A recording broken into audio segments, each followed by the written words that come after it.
जब तुम किसी एक इंसान पर अपनी पूरी खुशी टिका देते हो तो तुम उसे एक ऐसी शक्ति दे देते हो जो उसने न मांगी होती है और जिसे संभालना उसकी जिम्मेदारी भी नहीं होती।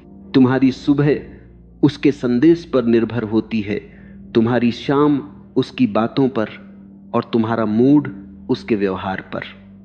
जब वो अच्छा बोलता है तो तुम्हारी दुनिया रंगीन हो जाती है और जब वो अनदेखा करता है तो तुम्हारा पूरा दिन बर्बाद हो जाता है। क्या यह प्रेम है? नहीं, यह बंधन है।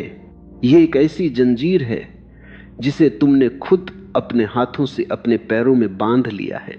प्रेम वह होता है जो तुम्हें मजबूत बनाए, तुम्हें ऊपर उठाए और तुम्हें अपनी कीमत का एहसास कराए।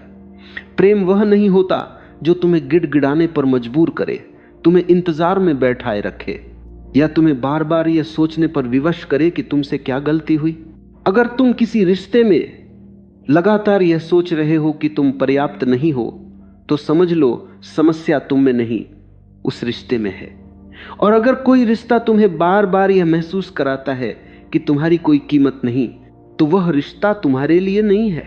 अब एक ऐसी सच्चाई पर ध्यान दो जो सुनने में साधारण लगती है लेकिन समझने में बहुत गहरी है। जब कोई चीज हर समय उपलब्ध होती है तो उसकी कद्र कम हो जाती है। यह कोई सिद्धांत नहीं बल्कि मानव स्वभाव है। सोचो, तुम्हारे घर में नल खोलते ही पानी आ जाता है, तुम उसकी कद्र कितनी करते हो?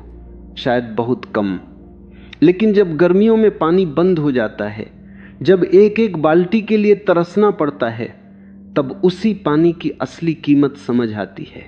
वही पानी है, वही जरूरत है, वही महत्व, लेकिन जब तक वह आसानी से मिलता रहा तुमने उसकी परवाह नहीं की। अब सोचो, बारिश की पहली बूंद का क्या असर होता है। महीनों की तपती धूप के बाद जब आसमान से पहली बूंद गिरती है तो लोग बाहर निकल आते हैं, बच्चे नाचते हैं, बड़े मुस्कुराते हैं और मिट्टी की सौंधी खुशबू पूरे माहौल को भर देती है। वह बूंद भी पानी है और नल का पानी भी पानी है, लेकिन उस बूंद की कीमत इसलिए है क्योंकि वह हमेशा उपलब्ध नहीं होती। उसका आना एक घटना है, एक एहसास है, एक खुशी है, जबकि नल का पानी सिर्फ एक आदत बनकर रह जाता है जिसे सुनकर ज्यादातर लोग डर जाते हैं। उन्हें लगता है कि दूरी का मतलब रिश्ता खत्म करना है, किसी से नफरत करना है या किसी को सजा देना है। लेकिन यह बिल्कुल गलत है। दूरी न सजा है, न खेल, न बदला। दूरी दरअसल खुद से प्रेम करने का सबसे कठिन और सबसे जरूरी तरीका है।